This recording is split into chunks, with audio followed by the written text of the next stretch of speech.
जय हिंद दोस्तों, welcome to our channel the Indian soul.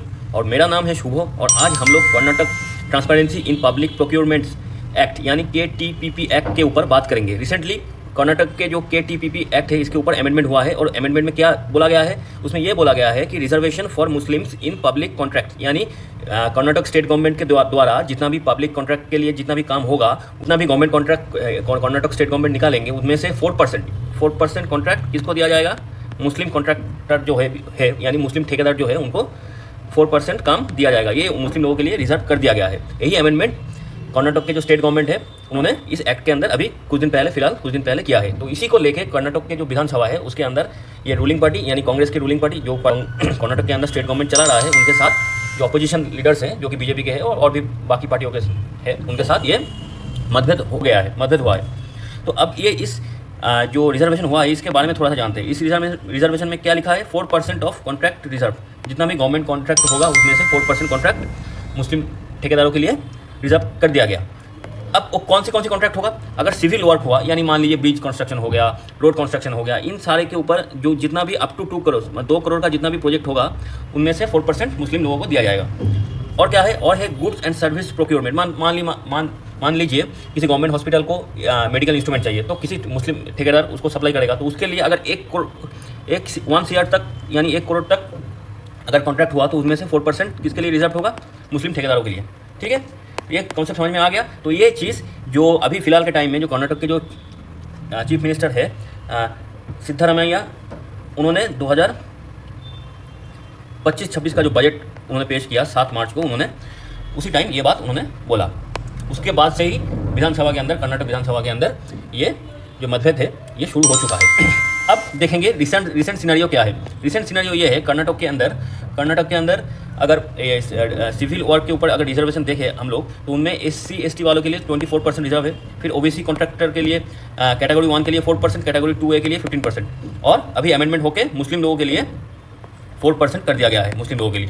तो जब ये सिचुएशन है कर्नाटक के अंदर तब जाके वहाँ पे जो अपोजिशन लीडर्स है, जो अपोजिशन पार्टी है बीजेपी, मान लीजिए JDS, ये जो पार्टी है, ये सारे पार्टी के जो मेंबर हैं लेजिस्लेटिव असेंबली में, उन्होंने बोला ऐसे अगर जात पात के नाम पे आप ये कॉन्ट्रैक्ट बांटते रहोगे तो ऐसे क्या होगा, ऐसे जो सोशल फैब्रिक है, जो सोशल सिस्टम है वो डैमेज होता जाएगा।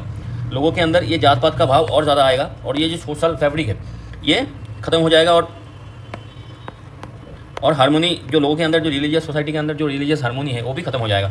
ये चीज़ उन्होंने बोला। और इसको देखते हुए जो अपोजिशन लीडर्स हैं उन्होंने क्या किया, उन्होंने एक जॉइंट पिटीशन सबमिट किया किसके पास, गवर्नर के पास। गवर्नर का नाम क्या है, तवरचंद गहलोत। ये इनके पास इन लोगों ने जो अपोजिशन 18 MLA है और बाकी जो MLA है अपोजिशन में, उन्होंने इसके ऊपर इस बिल के अगेंस्ट में एक जॉइंट पिटीशन गवर्नर के पास सबमिट कर दिया है। अब हम सुनेंगे सरकार के भाषण। सरकार क्या बोल रहा है, सरकार ये बोल रहा है कि अगर हम लोग 4% रिजर्वेशन मुस्लिम को देंगे तो जो मुस्लिम जो पब्लिक प्रोक्योरमेंट प्रोसेस के अंदर मुस्लिमों का जो कंट्रीब्यूशन होगा वो और ज़्यादा होगा, क्योंकि उनको ज़्यादा अपॉर्चुनिटी मिलेगा। इसमें जो पब्लिक के लिए जो काम करना होता है उसमें मुस्लिम लोगों का जो इन्वॉल्वमेंट है वो भी ज़्यादा होगा। ये चीज़ उन्होंने बोला। ये जो स्टेट गवर्नमेंट का जो अभी फिलहाल के चीफ मिनिस्टर है कर्नाटक के अंदर कांग्रेस पार्टी का, उन्होंने ये बोला। अब ये तो हम पहले ही देख लिया, जो भी कॉन्ट्रैक्ट यहाँ पे इफेक्टेड होगा वो होगा, अगर सिविल वर्क हुआ तो उसमें 2 करोड़ तक जो भी कॉन्ट्रैक्ट होगा उसमें से 4% मुस्लिमों को जाएगा, और गुड्स एंड सर्विस प्रोक्योरमेंट होगा तो उसमें 1 करोड़ तक जो भी कॉन्ट्रैक्ट होगा, गवर्नमेंट कॉन्ट्रैक्ट होगा, वो मुस्लिमों के पास जाएगा 4% तक। अब हम देखेंगे ये जो रिजर्वेशन का जो बिल आया है इसका कोई गुड इफेक्ट भी है कि सारे कुछ खराबी है। एक तो देखिए इसका गुड इफेक्ट यही है कि मुस्लिम लोगों के लिए बिजनेस करने का जो सहूलियत है वो थोड़ा सा ज़्यादा होगा। 4% रिजर्वेशन उनको मिलेगा तो उनके अंदर मुस्लिम जो ठेकेदार है उनके लिए काम करना थोड़ा आसान होगा। पब्लिक के लिए काम करने के लिए जो इन्वॉल्वमेंट होगा वो भी उन लोगों के लिए अच्छा होगा। लेकिन इसका ड्रॉबैक ये है कि ऐसे हम जात पात के नाम पे कॉन्ट्रैक्ट भी बांटते रहेंगे तो जो सोशल हारमोनी है वो डैमेज होगा, फिर जो रिलीजियस हारमोनी है वो डैमेज होगा। फिर अगर आपके पास 4% रिजर्वेशन है तो आपका जो प्राइस है कॉन्ट्रैक्ट, मतलब गवर्नमेंट से जब आप कॉन्ट्रैक्ट उठाते हो तो आपका प्राइस वो उतना लो नहीं करना पड़ेगा, वो थोड़ा सा हाई रहेगा, क्योंकि आपको मालूम है कि यहाँ पे और ज़्यादा लोग कॉम्पीट करेगा नहीं। जो हम ही मुस्लिम लोग हैं, जो कॉन्ट्रैक्टर है, जो भी मुस्लिम ठेकेदार है वही कॉम्पीट करेंगे तो उनका प्राइस हाई रहेगा। तो इससे लॉस किसका होगा, गवर्नमेंट का होगा। यानी गवर्नमेंट का लॉस होगा तो टैक्स पेयर, घूम फिर के वो बात किसके ऊपर आएगा, वो टैक्स पेयर के पास आएगा, टैक्स पेयर का लॉस होगा। तो ये सारी चीज़ देखते हुए इस बिल के ऊपर, इस अमेंडमेंट के ऊपर अभी एक तरीके से विवाद चल रहा है।